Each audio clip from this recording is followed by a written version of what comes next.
bit of speed.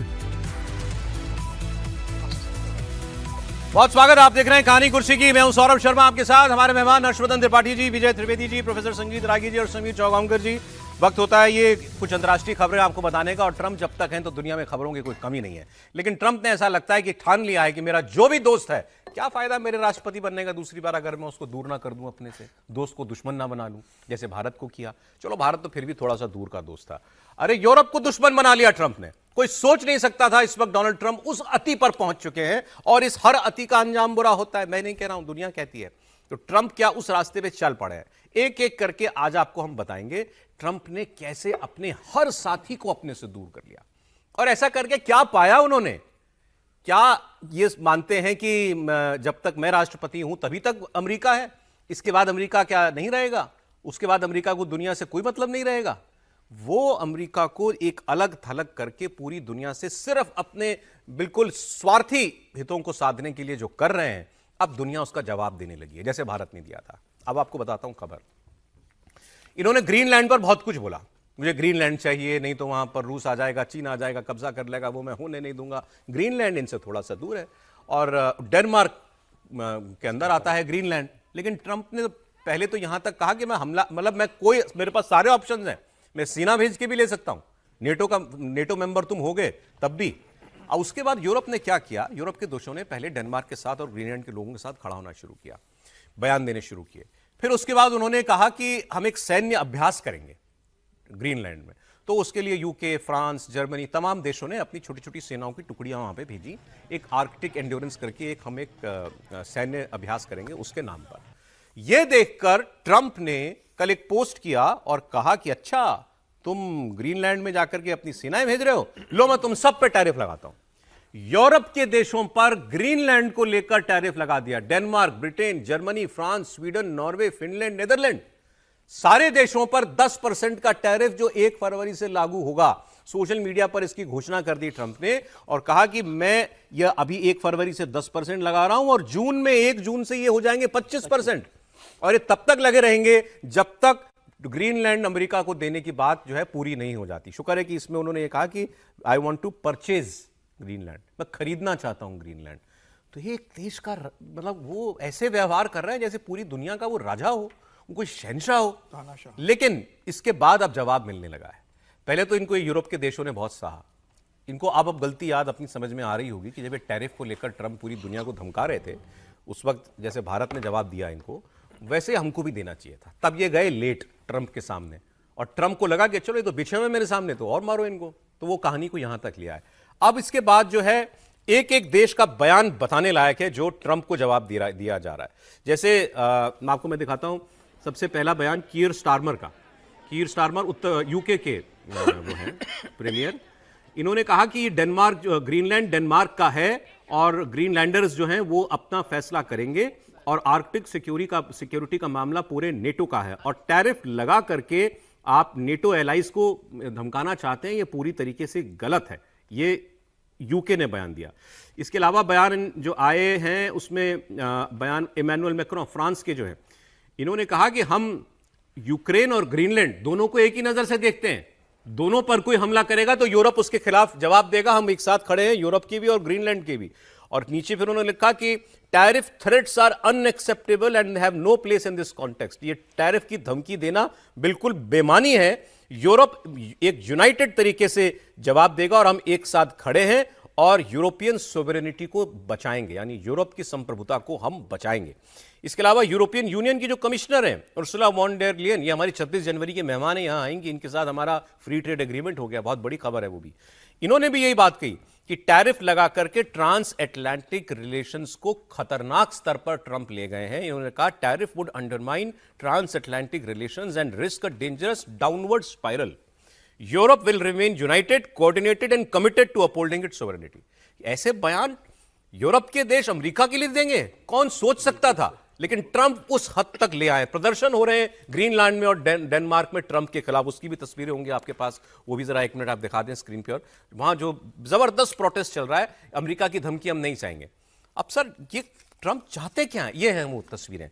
मतलब कौन किसको छोड़ा इन्होंने, अपने दोस्त कहलाने लायक किसको छोड़ा है? ये आपने बहुत अच्छे से बोला कि दूसरे टर्म में वो किसी को अपना दोस्त नहीं रहने देंगे, ये इस तरह की बात वो कर रहे हैं। लेकिन वो जिस सनक पर पहुंच गए, अब उसका कोई रास्ता अमेरिका ही निकाल सकता है, या जब वहाँ पर बाई इलेक्शंस अभी होंगे, पंजाबी चुनाव होंगे नवंबर में, तब उसका क्या रास्ता निकलता है। अमेरिका में भी लगातार विरोध बढ़ रहा है, लेकिन वो दूसरा काम भी वहाँ पर कर रहे हैं।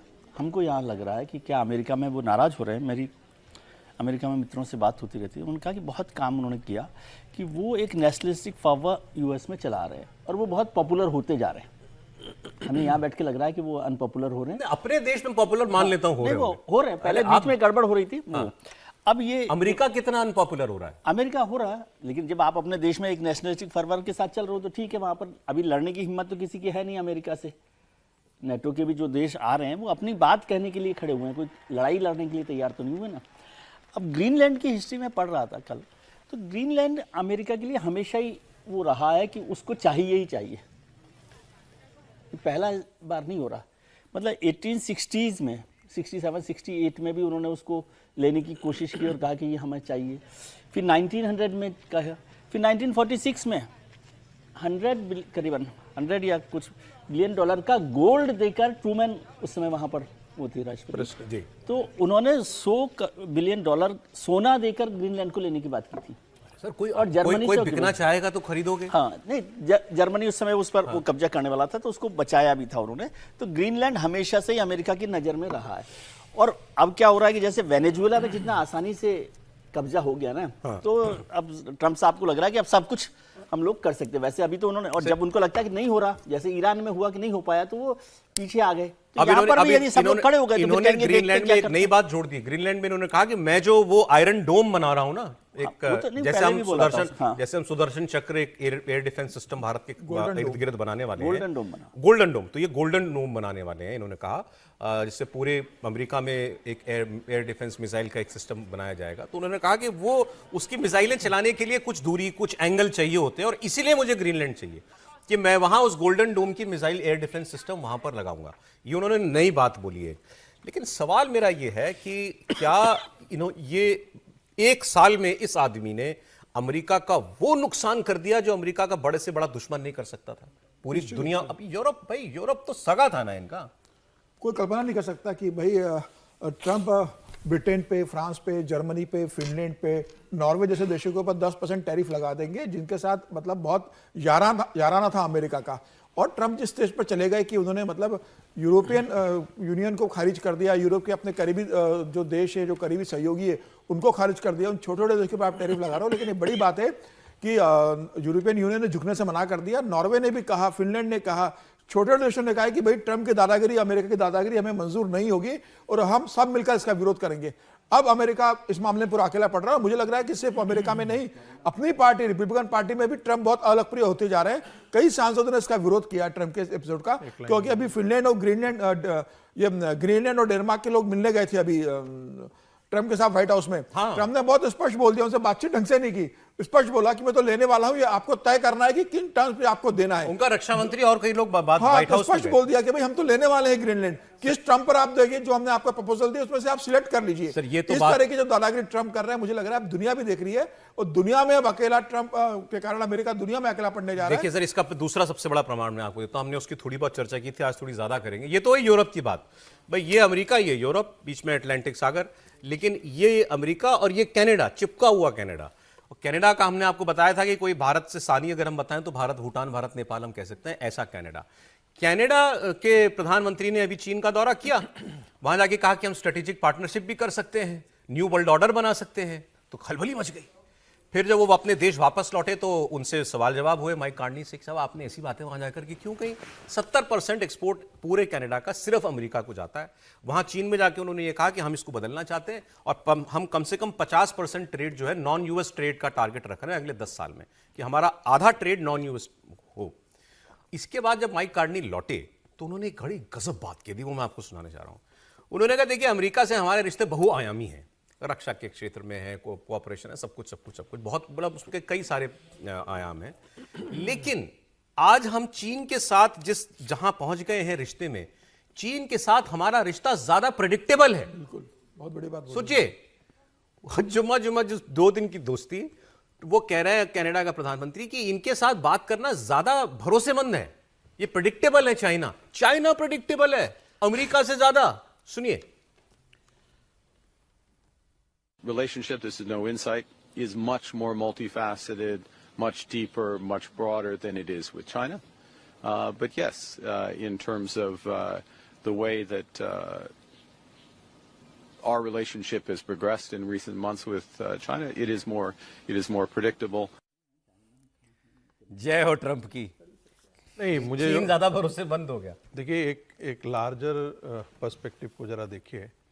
वेस्टर्न सिविलाइजेशन जिसमें हम अमेरिका और यूरोप दोनों को मान करके चलते थे, उसमें ऑस्ट्रेलिया वगैरह भी को भी हम लोग मान लेते थे कि ये सारे एक वेस्टर्न सिविलाइजेशन एक हिस्सा है। और आप सेकंड वर्ल्ड वॉर के बाद आप देखेंगे कि बाई एंड लार्ज दुनिया के मुद्दों पर ये सारे वेस्टर्न सिविलाइजेशन के जितने कंपोनेंट्स हैं वो सब एक वॉइस में बोलते रहे हैं। मुझे लग रहा है कि एक अद्भुत ट्रंप ने क्या किया है कि इसमें एक अदर फीचर्स जिसको वर्ड यूज करते हैं ना, चारों ओर दरार फैला दिया है। बिल्कुल सही। आज दुनिया के सारे देश अमेरिका पर विश्वास करने के लिए तैयार नहीं होंगे।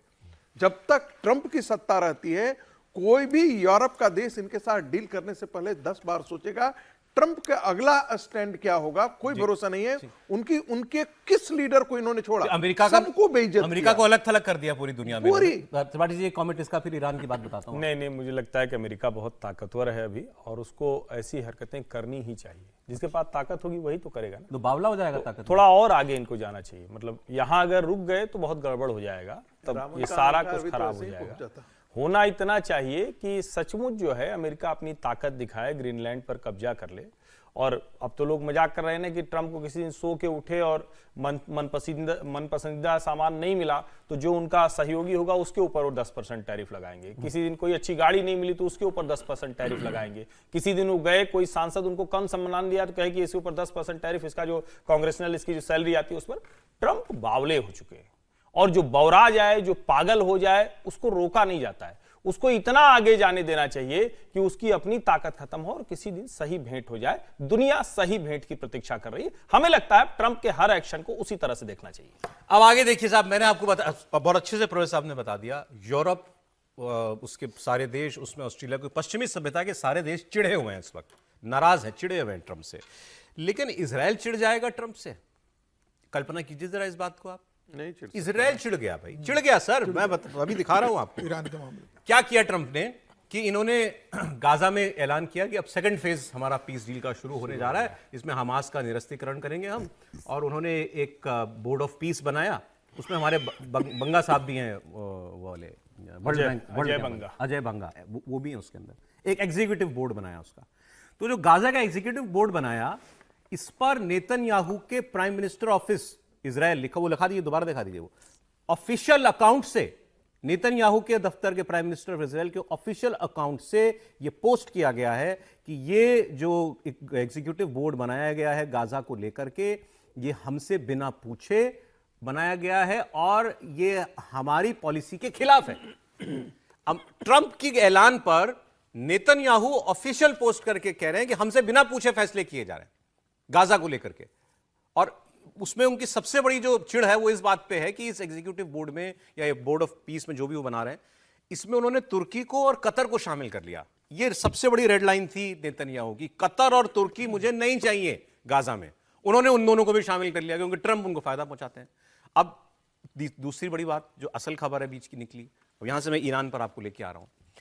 आपको मालूम है अभी मोसाद के चीफ गए थे बात करने के लिए स्टीव विटकॉफ से, जो इनके दोस्त हैं, गोल्फ पार्टनर हैं, और वो ईरान का झगड़ा हो, चाहे गाजा का झगड़ा हो, या यूक्रेन का झगड़ा हो, ट्रंप हर जगह स्टीव विटकॉफ को भेजते हैं। उन्होंने अपने जितने डिप्लोमेट थे उनको सबको घर बैठा दिया है। खबर यह है कि इजराइल इस बात से चिढ़ा हुआ है कि ये स्टीव विटकॉफ जाकर के जहां भी, जैसे गाजा में बात की या ईरान, अब ये ईरान से भी बात कर रहे थे, तो ये अपने मन मर्जी चलाते हैं।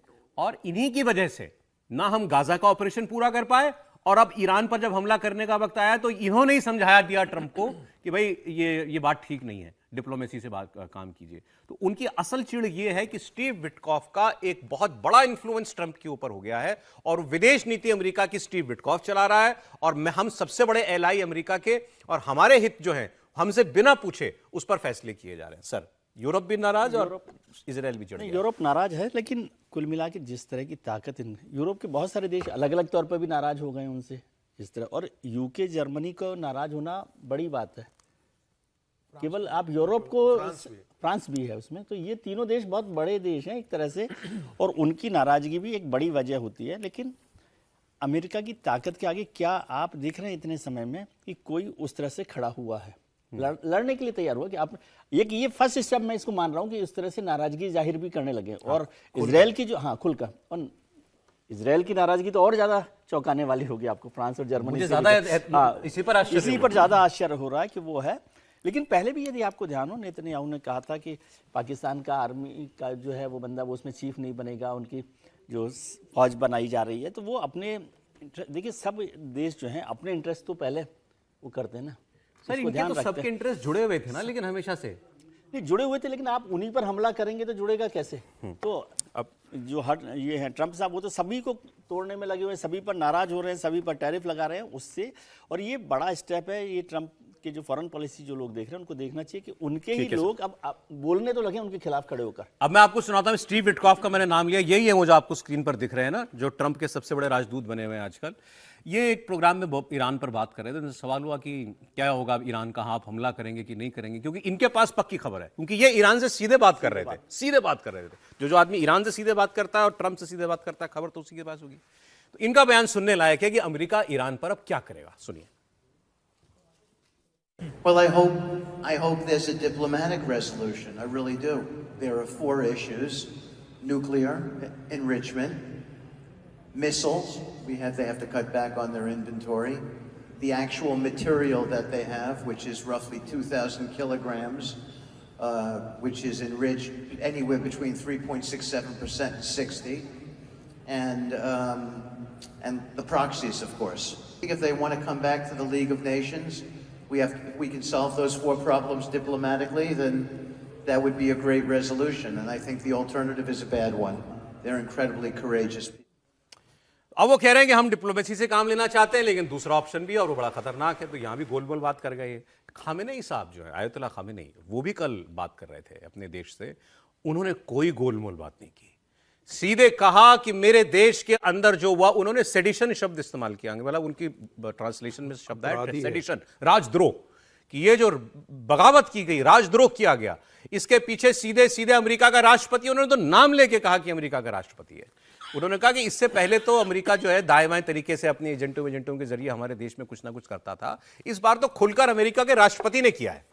और उन्होंने ये कबूल किया कि 3,000 से ज्यादा लोग मारे गए। उन्होंने हजारों शब्द इस्तेमाल किए, बाद में खबर आई कि 3,000 समथिंग एग्जैक्ट डेटा आया, इतने लोग मारे गए। तो खामेनेई साहब ने कहा कि ये जो हजारों लोग मरे हैं, इसका जिम्मेदार अमेरिका और इजराइल है, और ये लोग जो हैं इनको इनके एजेंटों ने मारा। वो प्रदर्शनकारियों को इजराइल का और अमेरिका का एजेंट बता रहे हैं। तो उन्होंने कहा कि इन्होंने मारा, मेरे लोगों ने नहीं मारा। और कल हमने आपको एक बयान दिखाया था इनके सेना प्रमुख का, उन्होंने कहा था कि अगर हमें मारना होता ना, या हमें अगर बगावत कुचलनी होती, तो मुझे 2 घंटे लगते, मारकाट मचा के शांति करा देता, लेकिन हमने नहीं किया, ऐसा ईरान दावा कर रहा है। खामेनेई साहब का एक छोटा सा बयान सुन लीजिए।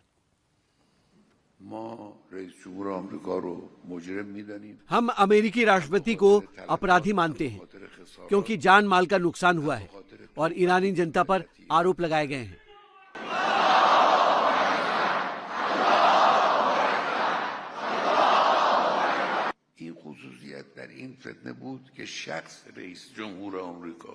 इस विद्रोह में अमेरिकी राष्ट्रपति ने खुद सीधे दखल दिया। उन्होंने खुद बयान दिए, टिप्पणी की और धमकियां दी।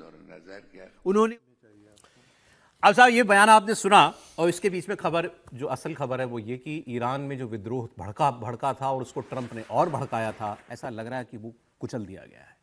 अब ना वहाँ से तस्वीरें आ रही हैं, ना कोई वीडियो आ रहे हैं, खबरें भी आप नहीं देख रहे हैं। हमारे पास होती तो मैं आपको दिखा भी देता। इक्का दुक्का कहीं किसी शहर में थोड़ा बहुत चल रहा है। बाय एंड लार्ज वो प्रोटेस्ट शांत करा दिया गया, ठंडा पड़ गया है। और कितने दिन तक गोलियों के सामने आदमी खड़ा होता।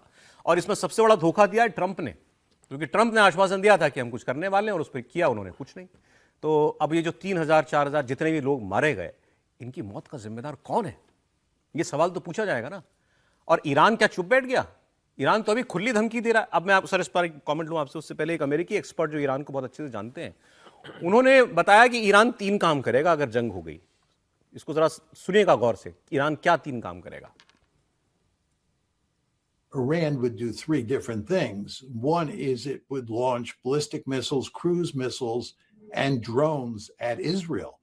And I believe it would really pound Israel. The second thing is that the Iranians would strike at American military bases in the region. And I think we're fully aware of that. And then third, and very importantly, I think they'd try to close the Straits of Hormuz. And most people I talk to think they have the capability to shut down the Straits. What does amount of oil comes out of the Persian Gulf? And to get out of the Persian Gulf into the Arabian Sea, you have to go through the Straits of Hormuz. And if you shut down the Straits of Hormuz, that oil coming out of the Gulf has to stay in the Gulf. It can't come. ये है सबसे खतरनाक बात जो उन्होंने कही। Map दिखा दीजिए जरा स्क्रीन के ऊपर। वो मिसाइल मारेगा इजराइल पर और अमेरिका के बेसिस पर, ये तो सब जानते हैं, उसने पिछले साल जून में करके दिखा दिया। ये जो आपको बीच में दिख रहा है ना, एक छोटा सा, जहां चिकन नेक जैसे हम लोग कहते हैं, Persian gulf, straight of Hormuz, straight of सारा तेल सारा यहीं से बहता है। ऊपर ईरान, नीचे सऊदी अरेबिया, यहीं बाकी सारे देश हैं अरब के जहां से सारा तेल आता है। दुनिया का अधिकतर तेल, इस जो पतली सी आपको ये दिखाई दे रही है चिकन नेक, यहां से गुजरता है सारे शिप्स। और ईरान सबसे बड़ा काम ये कर देगा कि इसको बंद कर देगा। लो तुम लड़ लो जंग, पहले भी सारी दुनिया की तेल सप्लाई बंद कर, पहले भी धमकी दे चुका है। हाँ, तो ये सबसे बड़ा खतरा है। तो ऐसा नहीं है कि ईरान के पास पत्ते नहीं है, ईरान के पास खूब जवाब देने का अमेरिका और इजराइल को, उसके पास बहुत सारे कार्ड्स हैं सर।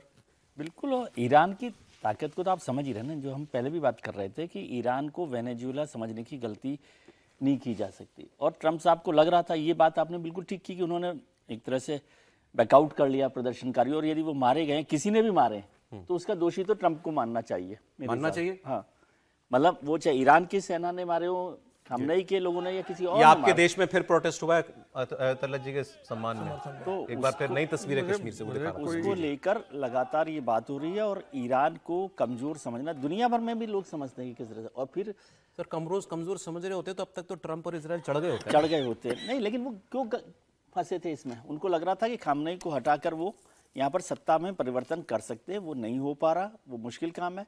लेकिन ट्रंप की नज़र में ईरान हमेशा ही रहेगा, और उसमें भी बड़ा झटका उनको वो लगा कि जब और मुस्लिम देश भी खिलाफ हो गए।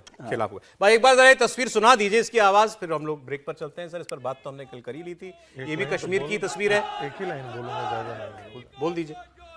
हमारे यहाँ शंकराचार्य को अरेस्ट करवा देता है मनमोहन सिंह की सरकार में, सोनिया गांधी करवा देती हैं, भारत का एक भी हिंदू बाहर आकर के प्रदर्शन नहीं करता है। ठीक है सर, दर्द अलग अलग है। नहीं, हमारे तो दर्द, मैं अलग नहीं करता हूँ, मैं भी अपना फंडामेंटल क्लियर। चलिए ठीक है सर।